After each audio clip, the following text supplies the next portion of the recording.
Merci Seigneur. Alléluia. Alléluia. Est-ce que nous pouvons acclamer très fort pour la gloire de notre Dieu? Nous pouvons nous asseoir. Shalom bien-aimé. Dieu est bon. Dieu est bon. En tout temps, Nzambe azamalamu. Natango nyonso. God is good. All the time. Voilà, que Dieu soit loué. Voilà, c'est par ces paroles que nous bénissons encore notre Dieu. Nous louons notre Dieu, notre Seigneur. Nous vous souhaitons la bienvenue à notre séminaire sur la puissance des disciples. Va animer le pasteur Antoine Madilo, qui depuis plus de 15 ans, ça fait déjà combien d'années? Voilà, ça fait 19 ans qu'il vit aux États-Unis. Amen. Il est un fils de cette maison. Il était ici avec nous. Il fut le premier responsable de notre jeunesse. Alléluia. Et nous bénissons Dieu pour ce qu'il a fait dans sa vie quand il était ici. Il était très engagé, responsable de la jeunesse. Il était ingénieur et travaillait à Safricas. Donc il a construit des routes ici. À Safricas, et il est parti aux États-Unis. Et voilà, c'est toute notre vie là-bas. Ce que j'aime, il m'a raconté comment Ces premières années, c'était très difficile. Il a dû reprendre ses études d'architecture. Il a dû reprendre à zéro. Donc, je crois que vous savez, nos diplômes ici universitaires ne valaient rien sous d'autres cieux. N'ont pas de valeur. Donc, il a dû reprendre à zéro. Donc, il est parmi les rares Congolais qui vivent à l'étranger. Déjà ingénieur en construction, tout cela, qui doit reprendre encore à zéro. Il n'est pas donné à n'importe qui. Alléluia. C'est un homme à féliciter, n'est-ce pas? De prendre à zéro, il a terminé ses études d'architecture jusqu'au niveau de la maîtrise. Amen. Alors nous bénissons le Seigneur. Et il est aussi engagé dans le ministère comme pasteur. Mais avant que nous puissions l'accueillir, nous voulons saluer les bien-aimés qui l'ont accompagné. Il y a des gens qui l'ont accompagné, ils sont venus ensemble. Et aussi d'autres personnes qui ont des relations particulières avec lui, qui ont dit que nous serons là pour suivre cet enseignement. Vous qui êtes, vous avez accompagné le pasteur Antoine, levez-vous, là vous êtes. Vous aussi qui êtes venus, parce que vous avez une relation particulière avec lui, levez-vous, nous voulons vous saluer au nom de Jésus-Christ. Voilà. Nous le faisons avec beaucoup de joie. Nous vous accueillons avec beaucoup de joie. Merci. Et parmi ces personnes, il y a notre frère Floribert qui est un des responsables, un des collaborateurs du pasteur de l'Arche, l'Alliance à Makala. Frère, pouvez vous lever avec votre épouse et un des collaborateurs du pasteur Bouango. Voilà. Que Dieu vous bénisse. Vous pouvez vous asseoir. Amen. Voilà. Le mercredi, depuis un temps, nous étudions le livre d'Apocalypse. Dieu nous bénit dans cette étude. Mais aujourd'hui, nous avons un séminaire. Voilà, nous allons demander au pasteur de se lever. Et nous voulons vous dire qu'il est le pasteur de l'église Livingstone Christian Church, c'est-à-dire l'église chrétienne Pierre Vivante. Livingstone. Et il travaille ensemble avec le pasteur Emmanuel que vous connaissez, qui, au mois de mai de cette année, a perdu son épouse. Et ça fait un grand coup pour l'Église, mais nous bénissons le Seigneur parce que Dieu a soutenu son serviteur. Voilà.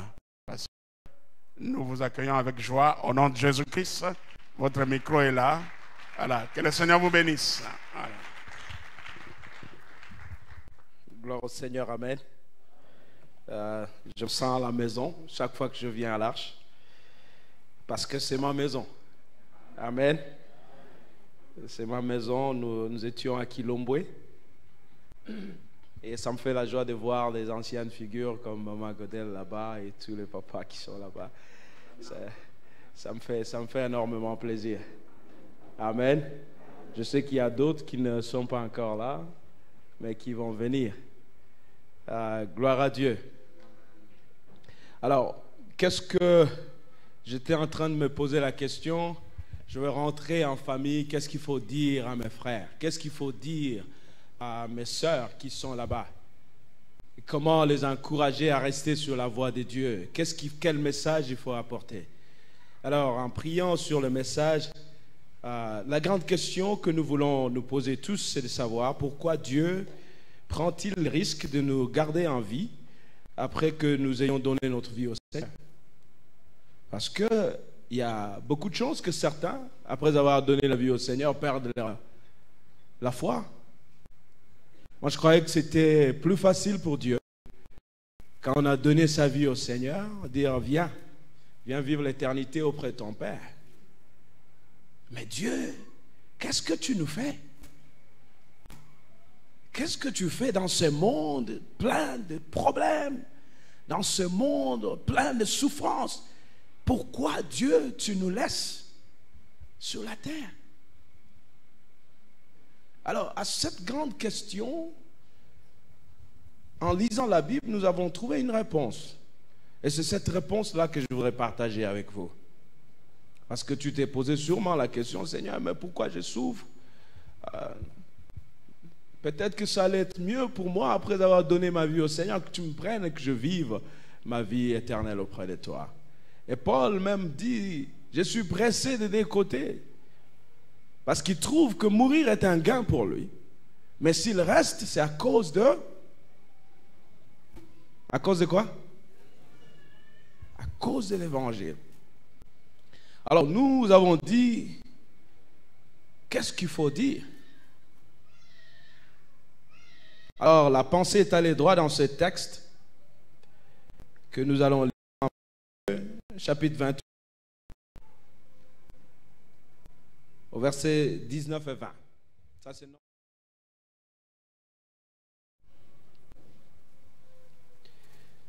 Il est écrit ceci dans ma Bible.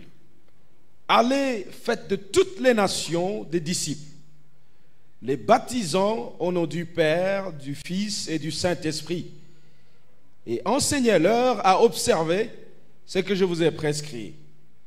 Et voici, je suis avec vous tous les jours jusqu'à la fin du monde. J'aimerais que vous puissiez faire attention à la conjugaison de la dernière partie du verset 20. Et voici, je suis avec vous. Jésus n'a pas dit, voici, je serai avec vous. Amen.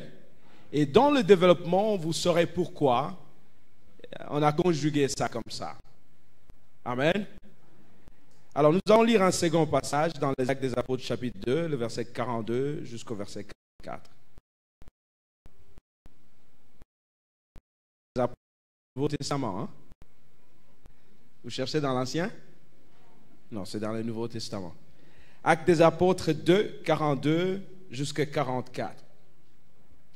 Ils persévéraient dans l'enseignement des apôtres, dans la communion fraternelle, dans la fraction du pain et dans les prières.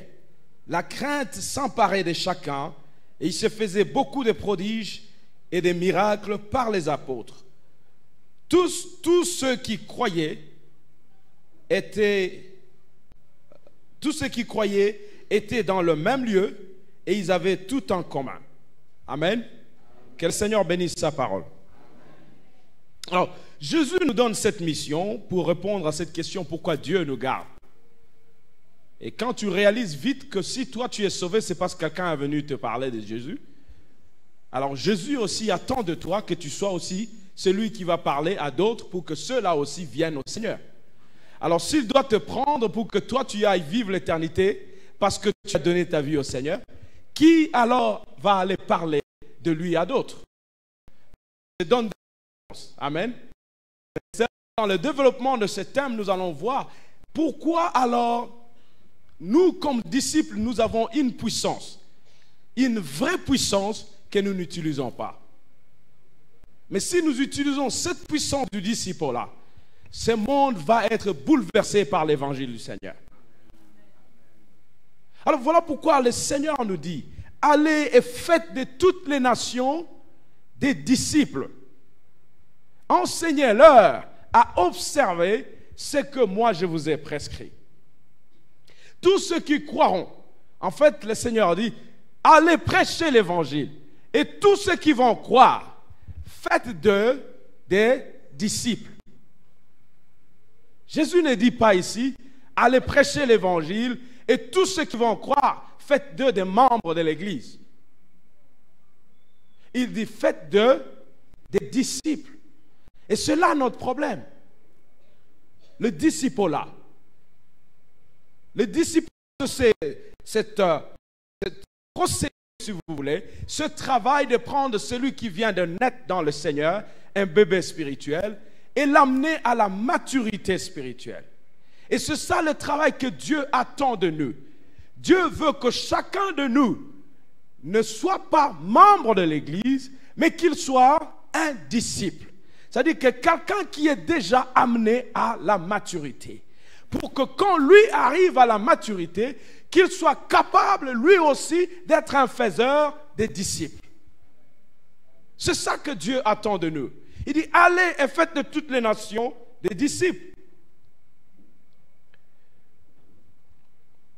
C'est ce que la Bible nous dit dans Colossiens au chapitre 1er, le verset 28. La Bible dit, c'est lui que nous annonçons, exhortant et instruisant tout homme en toute sagesse, afin de présenter à Dieu tout homme devenu parfait. C'est ce travail que nous attend de nous.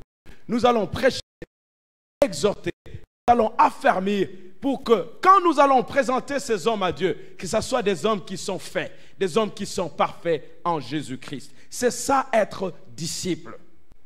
C'est ça être disciple. Le disciple est donc celui-là qui a la discipline d'observer ce que le Seigneur a prescrit. Le disciple est celui qui a cette discipline-là. Et d'ailleurs, dans le mot disciple, il y a discipline. Donc, le disciple a cette discipline-là d'observer ce que le Seigneur a prescrit.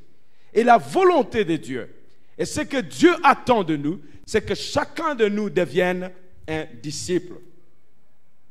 Et quand tu deviens disciple, tu deviens, toi-même aussi, tu deviens faiseur d'autres disciples. En d'autres termes, quand le frère ici est arrivé à la maturité, lui-même, il se met à être le faiseur des disciples de la sœur fait des disciples derrière. C'est une réaction en chaîne. Il y a des gens qui ont fait la chimie ici. Vous voyez, comme moi je ne suis pas un chimiste, je ne connais pas très bien les réactions là, mais c'est en chaîne. Vous voyez, il y a un noyau ici qui fait des enfants, un autre noyau là-bas, et la réaction en chaîne, c'est ça qui va faire en sorte que nous puissions atteindre tout le monde. Et quand je dis allez et faites de toutes les nations, ça paraît une mission qui n'est pas, qu'on ne peut pas atteindre. Mais quand on se met dans le travail, comme on va le voir pendant ce séminaire, croyez-moi mes frères et sœurs, nous pouvons atteindre tout le monde. Parce que c'est une réaction en chaîne. Parce qu'un disciple peut en former 20, et les 20 vont en former 100 autres, et les 100 vont en former 1000, ainsi de suite, nous pourrons atteindre des milliers et des milliers de personnes. Et c'est ça le disciple-là que Dieu attend de nous. Et vous allez vite remarquer que quand on t'instruit et que tu arrives à la maturité, et puis tu deviens toi-même un faiseur de disciples, c'est ça qui fait la joie, c'est ça qui fait la stabilité. Ce que Paul dit à Timothée, ce jeune pasteur, il dit, ce que tu auras entendu de nous, faites-les connaître à d'autres qui soient fidèles, eux aussi, qu'ils soient capables de les enseigner à d'autres. Quand moi je grandissais dans cette église, nous avions la classe Timothée. Je ne sais pas, pasteur, si ça existe encore. Nous avions cette classe Timothée. Et cette classe Timothée, en fait, c'était la classe de disciple-là, où on nous enseignait à grandir dans la foi. C'est une chose venir à l'église, mais c'est une grande chose de grandir dans la foi et devenir mature spirituellement. Amen. Dieu nous appelle à cela. Dieu ne nous appelle pas à être des membres de l'église. Nulle part dans la Bible, vous verrez Dieu commander les gens à devenir membres de l'église. Dieu dit, allez et faites de toutes les nations des disciples. Il n'a pas dit faites de toutes les nations des membres de l'église. Et la différence réside en ceci. Le disciple sera membre de l'église. Mais tout le monde n'est pas nécessairement disciple. Parce qu'il y a des gens qui viennent à l'église pour d'autres motifs. Il y a des gens qui viennent à l'église pour chauffer des bancs. Mais Dieu attend de toi, mon frère et ma soeur, pas juste rester au banc, mais de grandir, être un disciple. C'est ça que Dieu attend de toi. Dieu attend de chacun de nous, quand tu deviens mature et tu deviens disciple, que toi tu deviennes faiseur d'autres disciples. C'est ça la réaction en chaîne que nous attendons. Et quand on est disciple, on couvre aussi l'aspect des membres, comme je l'ai dit. Parce que tout bon disciple qui sait, il ne va pas faire son disciple en dehors de l'église. Il sera dans l'église. Et il sera dans l'église comprenant pourquoi il est dans l'église. Parce que quand on est simplement membre d'une église, des fois les membres viennent, ils ne comprennent pas pourquoi ils sont là. Mais quand on est disciple, c'est-à-dire on sait très bien pourquoi nous sommes dans l'église. Un bon disciple prendra le Seigneur à cœur. Il va affermir, il affermira son frère, il affermira sa sœur. Et c'est ça que Dieu attend de nous, mes frères et sœurs. J'ai circulé Kinshasa depuis 3 jours que je suis là. Et ce qui a frappé mon attention, c'est combien de bars il y a sur la route. Combien de gens le soir rendent les chaussées petites parce qu'ils ont mis des chaises. Il y a des terrasses, les gens se saoulent. Et quand je regarde, mon cœur saigne. J'ai dit, ces gens sont sur le chemin de la mort, mais ils ne comprennent pas. Ils dansent, ils célèbrent la mort. Et je dirai à mes frères à l'église que nous avons encore du travail. Et nous avons beaucoup de travail à faire. Ce que le Seigneur nous dit, allez et faites de toutes les nations des disciples. Que ces frères qui sont là-bas, ces gens qui se perdent, qu'ils viennent au Seigneur. Ils pourront le faire. Toi, tu restes au banc comme membre. Ils ne pourront pas le faire si toi, tu ne lèves pas et que tu vas leur parler du Seigneur. Allez et faites de toutes les nations des disciples. Mais au cœur de tout ce travail du disciple-là, au cœur de tout ce travail, cette procédure de grandir, il y a le travail du Saint-Esprit. Le Saint-Esprit de Dieu qui doit agir pour nous transformer. Le Saint-Esprit de Dieu que nous devons laisser libre pour qu'il travaille en nous et par nous afin de nous faire grandir dans le Seigneur, pour que nous puissions comprendre réellement quelle est la mission que le Seigneur nous a donnée. Parce que si nous ne laissons pas le Saint-Esprit agir en nous, nous pouvons rester 20 ans à l'église sans être disciples. Nous pouvons rester 10 ans à l'église. Nous venons tout le temps, mais notre vie ne change jamais. Parce que nous n'avons pas laissé le Saint-Esprit nous transformer. Au cœur du travail des disciples là, c'est l'œuvre du Saint-Esprit. Je voudrais que le travail du Saint-Esprit est une œuvre exclusive du Saint-Esprit. Ce n'est pas une instruction intellectuelle. Oui, c'est une bonne chose d'avoir une connaissance intellectuelle. Mais pour le travail du Seigneur, pour le travail de Dieu, c'est le Paraclétos, l'enseignant par excellence. Ça, c'est son travail. Voilà pourquoi Jésus va dire aux disciples, attendez ici jusqu'à ce que vous soyez revêtus de la puissance du Saint-Esprit. C'est alors que vous pouvez partir. Et nous voyons cela le jour de la Pentecôte. La Bible nous dit dans les Actes des Apôtres, le chapitre 2, au verset 4, la Bible dit qu'ils furent tous remplis du Saint-Esprit. Et alors commença la première église. Pas avant, mais quand ils étaient remplis du Saint-Esprit. Quand le Saint-Esprit de Dieu est venu, comme le Seigneur a dit, restez ici jusqu'à ce que je vous envoie ce que mon Père avait promis, le Saint-Esprit de Dieu. Oh mon frère et ma soeur, le travail du disciple est le travail du Saint-Esprit. Donc clairement, ce travail vient du Saint-Esprit. Et nous, notre travail, c'est de laisser la liberté au Saint-Esprit d'agir en nous. Laisser la liberté au Saint-Esprit d'agir par nous. Laisser la liberté au Saint-Esprit d'agir au milieu de nous. Et c'est ça que Dieu attend de nous, comme disciples et comme Église. Alors quand je lisais les Actes des Apôtres, et parlant de cette première Église qui est venue quand Pierre a annoncé l'évangile après avoir été revêtu de la puissance du Seigneur, quelque chose a frappé mon attention. Et dans les Actes des Apôtres, quand nous lisons, ouvrons nos Bibles ensemble, voyons cela, le verset 43 du chapitre 2 des Actes des Apôtres a quelque chose de très intéressant. Apôtres chapitre 2, verset 43. La Bible dit ceci vers la fin. Il se faisait, c'est vers la fin du verset 43. Il se faisait beaucoup de quoi? Beaucoup de prodiges et beaucoup de miracles. Comment? Par les apôtres. Il se faisait beaucoup de prodiges et beaucoup de miracles par les apôtres. Je pensais que c'est ça que l'homme cherchait. Aujourd'hui, quand on me dit qu'ici, il y a même des églises qui sortent des cancrelats dans les corps des gens et elles sont pleines. Pourquoi? Parce que l'homme cherche l'exhibitionnisme. L'homme cherche les miracles. L'homme cherche ce qui a des sensationnels.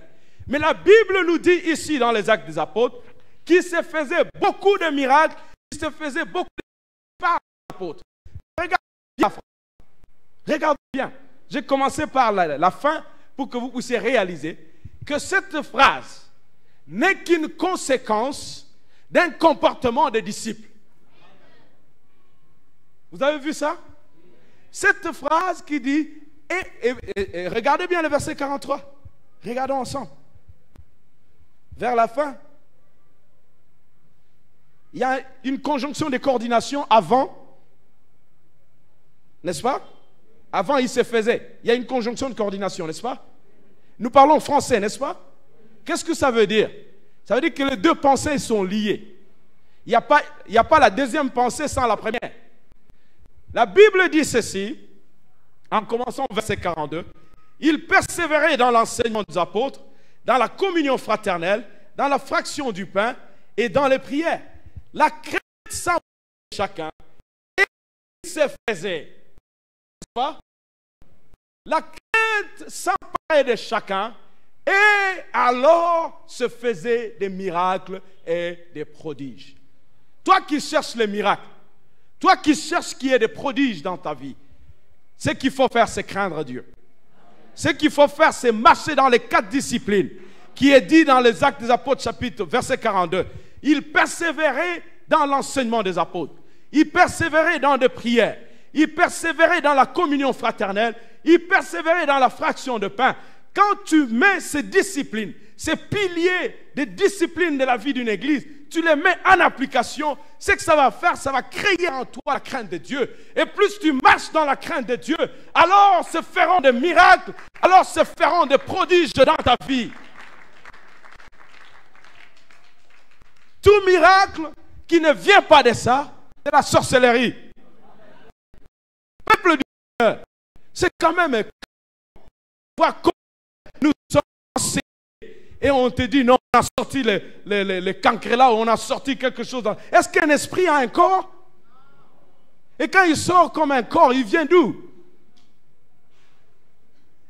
Même dans la Bible, nous voyons le fou de Gadara, quand Jésus a sorti les esprits mauvais. Dans ce fou, ce sont ces esprits qui ont demandé la permission à Jésus. Seigneur, permets que nous puissions entrer dans le porc qui sont là. Mais ils ne sont pas sortis du fou comme des porcs. Soyons enseignés. Soyons des disciples en fait. Et quand on est disciple, on ne va pas suivre cette vague de choses qui se passent dans la capitale. C'est ça que Dieu m'a mis à cœur que nous puissions partager. Comment tu ne peux pas être ballotté à tout vent de doctrine? Si tu tiens à voir des miracles, voilà ce que Dieu prescrit. Il dit, faites de toutes les nations des disciples, enseignez à observer ce que je vous ai prescrit. Qu'est-ce que Dieu a prescrit? C'est là la parole du Seigneur. Pas autre chose. Pas autre chose. La réalité est que c'est nous qui faisons des dieux menteurs. Parce que nous n'appliquons pas la parole du Seigneur. Et quand ça ne marche pas, on a l'impression, ben voilà, les chrétiens vont perdre leur temps. Nous ne perdons pas notre temps. Je vous garantis que si vous appliquez ce que le Seigneur a prescrit, il y aura des miracles, il y aura des prodiges, et vous verrez que le monde entier va courir vers nous parce qu'ils verront ce que le Seigneur va faire avec nous. Mais l'église doit être composée de disciples pour que cela se fasse. La première église, c'était l'église des disciples.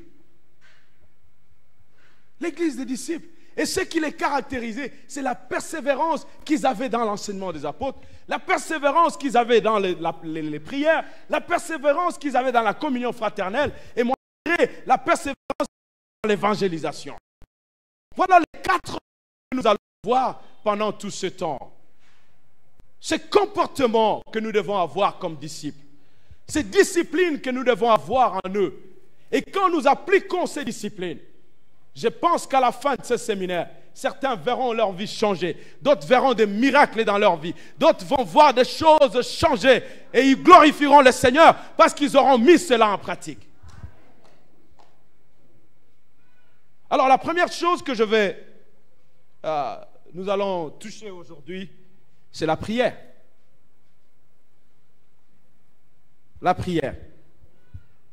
La Bible dit qu'il persévérait dans les prières. La prière a plusieurs formes. La première, c'est ce que tout le monde connaît. Je ne vais pas m'attarder là-dessus. C'est la pétition, la demande, si vous voulez. Même ceux qui ne savent pas prier, au moins ils savent demander à Dieu des choses. N'est-ce pas? Donc, je ne vais pas m'attarder là-dessus parce que tout le monde espère en Dieu. Il y a l'intercession aussi où nous prions pour les autres. Il y a la prière des actions de grâce où nous rendons grâce à Dieu pour quand Dieu nous fait suffisamment du bien, quand il nous fait du bien, nous rendons grâce à Dieu. Amen. Mais j'ai pris deux formes de la prière où je vais, où nous allons nous attarder dessus. Je voudrais qu'on parle de l'adoration d'abord, et puis nous allons parler de la louange. Amen. Et c'est ce que nous allons voir aujourd'hui. Donc, tout bon disciple doit adorer Dieu. Tout bon disciple doit louer Dieu. Mais qu'est-ce que ça veut dire adorer? Qu'est-ce que ça veut dire louer Dieu?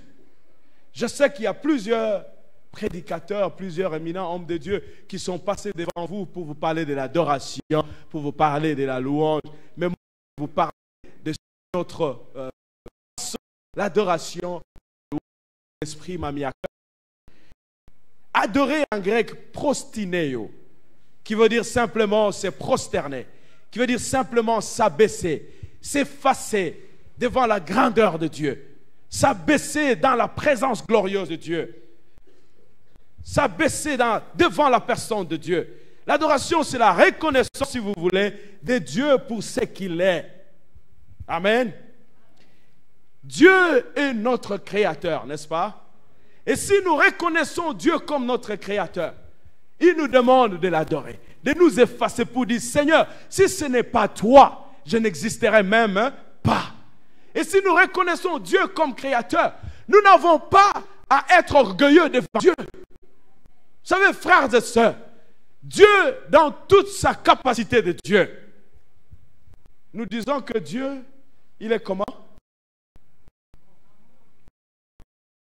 Non, je vais entendre cette forme-là. Dieu, il fait des choses comme on entend. Alors nous disons qu'il est comment? Souverain, n'est-ce pas? Dans la souveraineté de Dieu, écoutez-moi bien, Église, Dieu était capable de faire de toi, de faire de moi une pierre. Dans sa souveraineté, Dieu était capable de faire de toi, de faire de moi un morceau de bois ou un arbre.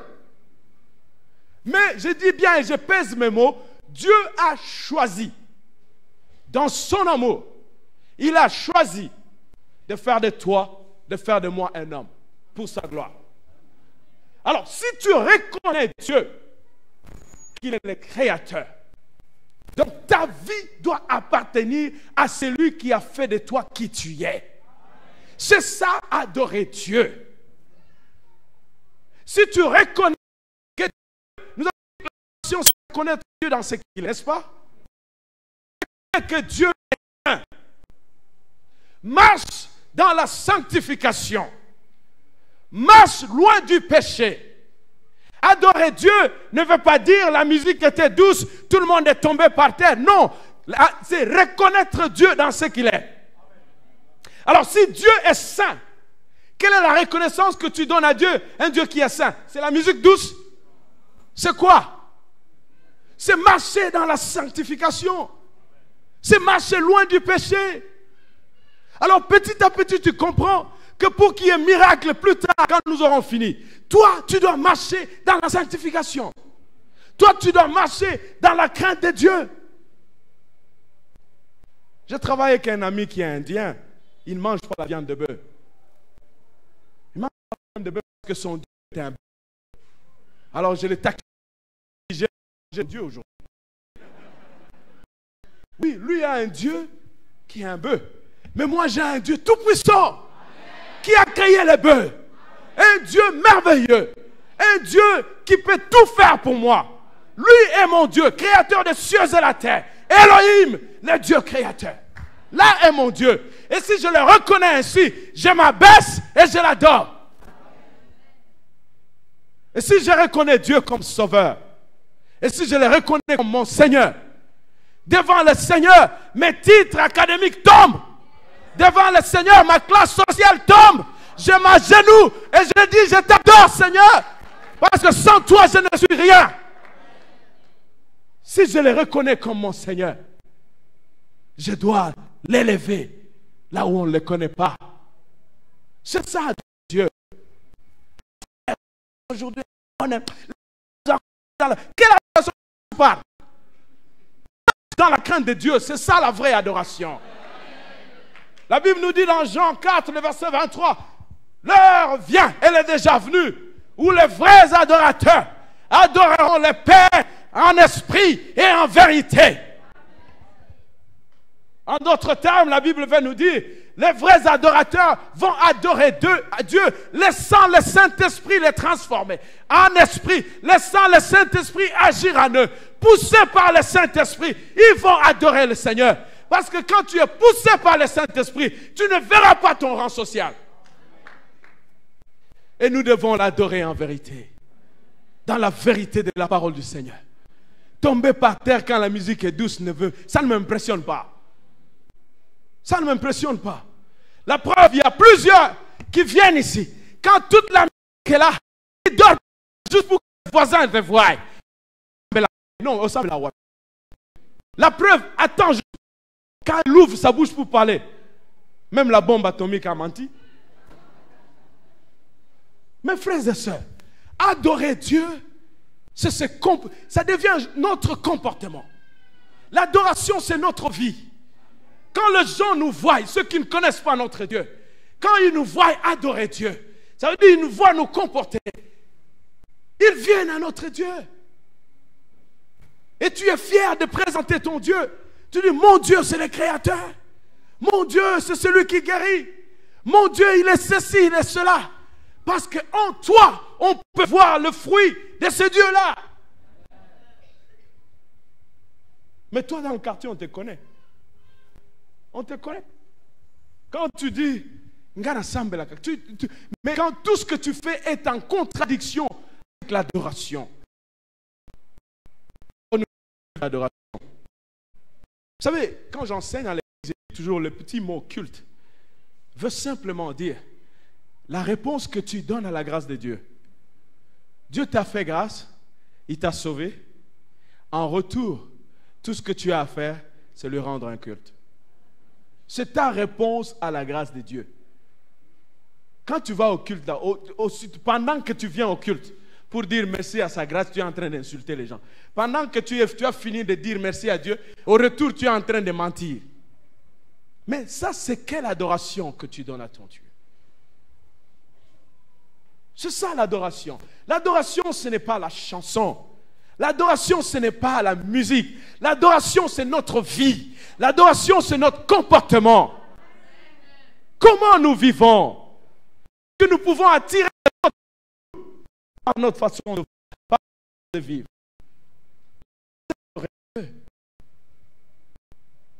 C'est ça, adorer Dieu, mon frère.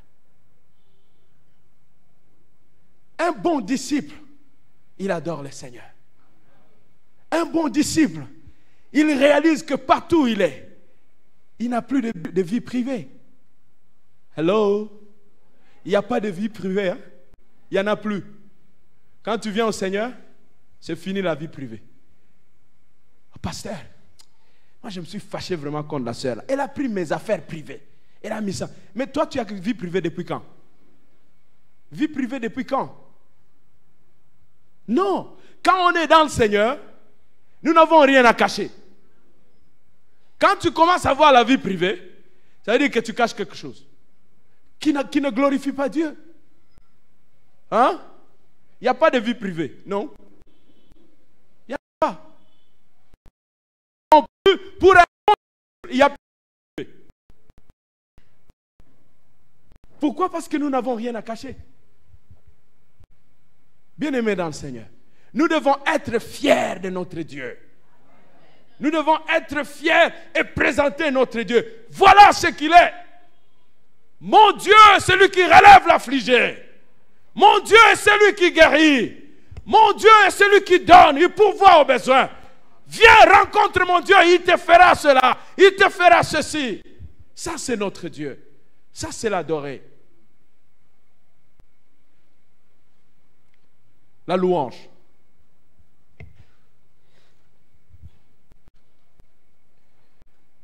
En hébreu, yada, qui veut dire célébrer, qui veut dire confesser, qui veut dire proclamer, référence à ce qu'il a fait. Faire fait de l'Éternel. En d'autres termes, la louange, ce n'est pas souvent, oh, nous allons louer Dieu. Tout le monde se lève, allez, tout le monde se met déjà au rythme de la danse. C'est ça la louange. Louons Dieu, louons. Non, non, la louange, c'est autre chose. Louer Dieu, c'est quoi? C'est proclamer les hauts faits de l'Éternel. Louer Dieu, c'est les célébrer. Louer Dieu, c'est quoi? C'est confesser, faire référence de ce qu'il fait. Je vais dire ça en des termes. Donc, j'ai cherché les mots en français, je n'ai pas trouvé. Mais je vais dire ça en lingala. Ou en anglais, si vous permettez. It's to make a big deal, hein, about our God. C'est en fait koyindisa pona nkolo. Vous comprenez, hein? Kosiemisa koyindisa pona nkolo. Vas-y. Encore. Amen. Donc, il faut que notre Dieu soit la star du moment. Partout où je passe, la star c'est Dieu. On dit, mais toi tu as que... Oh, mais toi depuis très longtemps tu ne connais pas mon Dieu. Oh, mais comment ça? Mais mon Dieu c'est celui qui guérit tout le monde. Mon Dieu c'est celui qui donne à chacun ce qu'il veut. Mon Dieu il pourvoit tous nos besoins. Mais comment toi tu ne connais pas mon Dieu? Comment tu ne connais pas mon Dieu? Mais mon frère, mais moi je regrette. Depuis tout ce temps on est ensemble, tu ne connais pas mon Dieu. Oh, mais mon Dieu, quand tu es malade là, je vais prier pour toi, mon Dieu va te guérir. Oh, mais ça, alors, ceux qui sont là-bas, quand ils te voient, hein, ils doivent savoir, oh, aïe, l'issous. Oui, naïe, l'issous. Alors, bah, comme Ramanzam, il naïe. Dieu, ce n'est pas la musique. Quand nous faisons référence à David, nous disons, David a loué Dieu. Mais vous n'avez pas compris ça. David était roi. Il voulait enseigner à tout le monde. De tout mon état de roi, il y a roi au-dessus de moi. C'est ce que David voulait dire. Toute la richesse que j'ai, il y a quelqu'un qui m'a donné cela. C'est ce Dieu-là que je vous donne, je vous montre. Il voulait dire à ceux qui ne connaissaient pas son Dieu. Tu ne connais pas mon Dieu? Quand tu me vois David là, ce n'est pas moi, c'est lui. Quand tu me vois David danser, parce que moi je ne suis pas la fin. Je ne suis pas le dernier roi. Lui est le roi, hein, des rois. C'est ça louer Dieu. C'est confesser, proclamer. Proclamer. Quand je prêchais ce texte, cette histoire dans mon église aux États-Unis, l'exemple des États-Unis, c'est des problèmes. Quand je prêchais ça, j'ai dit à l'église, juste imaginez, pendant que je suis en train de prêcher, le président Obama entre. Parce que c'est le président le plus aimé là-bas. Hein? Il entre. Pendant que je prêche, il fait son entrée. Il vient s'asseoir à côté du frère. Vous vous imaginez ce qui va se faire dans l'église? Hein? Tous les cellulaires vont sortir. Il est ici. Il est ici. C'est qui? Oh, président Obama est ici. Président Obama. Ils vont faire un grand bruit. Même le prédicateur va être distrait. On va te distraire. Tout le monde va être... Et les jeunes là vont aller... Parce qu'ils ont vu la star. Mais vous pensez... Je ne vais pas entrer dans le problème. Je ne vais pas aller là-bas. Mais si nous pouvons vénérer les hommes qui disent des choses dans leur propre cœur pendant qu'ils ne vont pas le faire. Ils disent des choses pour gagner le pouvoir pendant les élections. Notre cœur. Une personne, laisse-moi que ce soit le secret. Dieu, il n'est pas prêt. Parce que dans ce jour,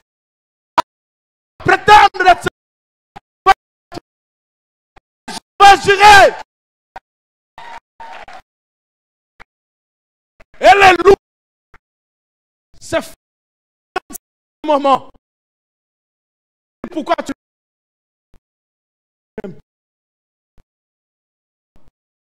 mais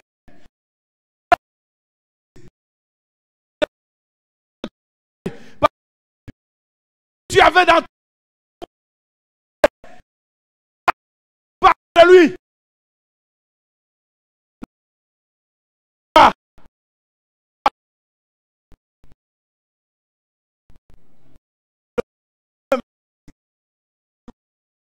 Où est-ce que c'est allé là? Où est-ce que c'est?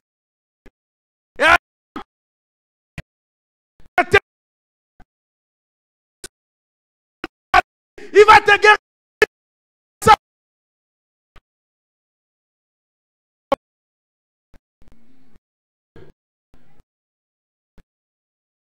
On va se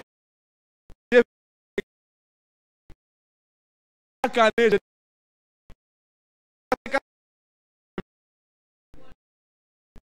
On va commencer. Vous asseoir.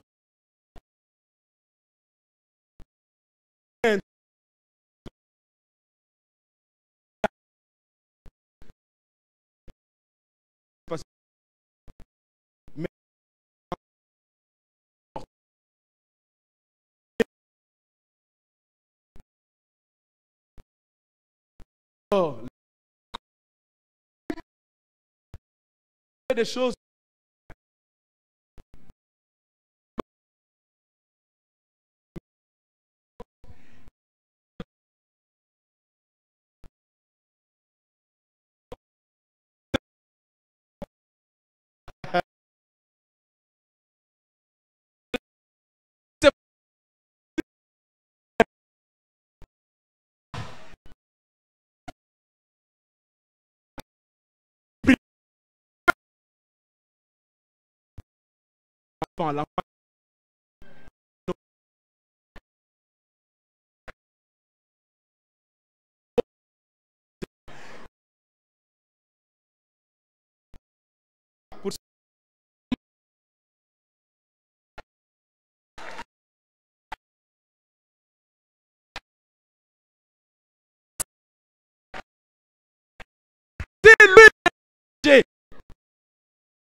Dieu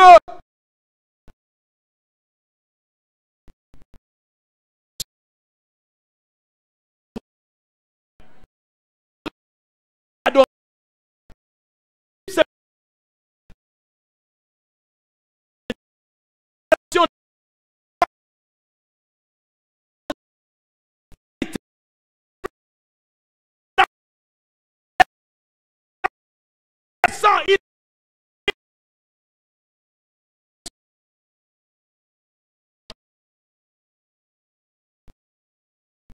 C'est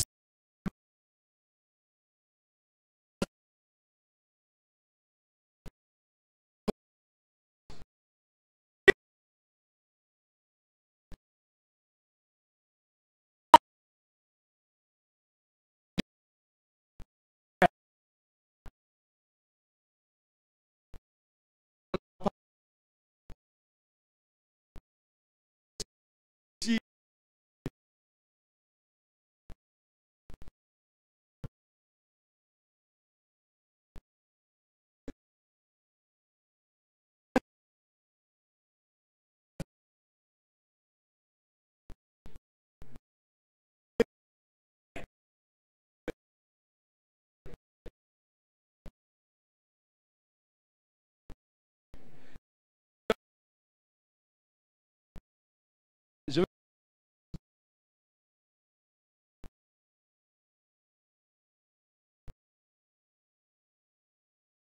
aux États.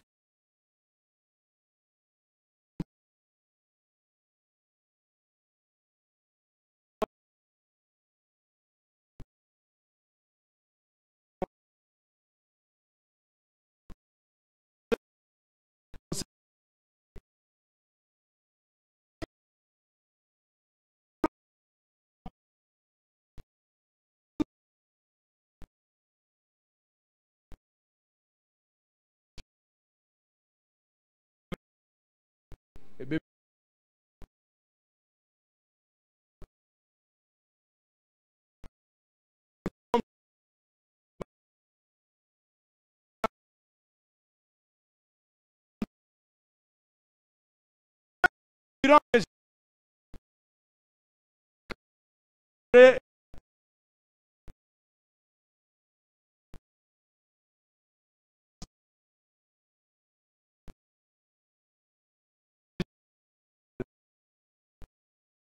venir.